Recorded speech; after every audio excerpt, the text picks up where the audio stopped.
Click the subscribe button, hit the bell icon to never miss another update.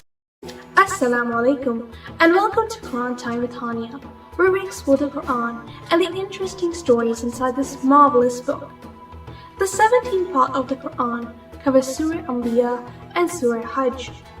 Surah Anbiya begins with the message that all of humanity will eventually face their ultimate judgment and be held accountable for their deeds. It then talks about the prophets and messengers of Allah who were sent to guide humanity and how many of them were rejected and ridiculed by their people.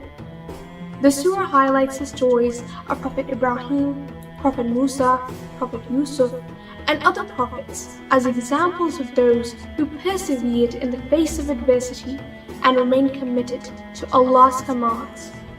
The surah also emphasizes the importance of faith and good deeds and warns of the consequences of disbelief and disobedience. Surah Hajj talks about the pilgrimage to the Kaaba in Mecca, which is one of the 10 Fura'ideen of Islam. It describes the rituals of the Hajj, including the Tawaf and the running between Safa and Marwa and the standing at Arafat.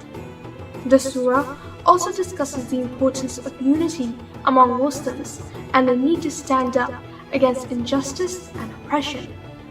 It warns against arrogance and pride and reminds believers to always turn to Allah for guidance and forgiveness.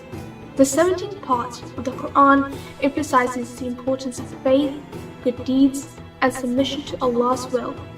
It highlights the stories of the prophets and messengers as examples of those who remain steadfast in their faith and dedication to Allah despite facing hardships and opposition.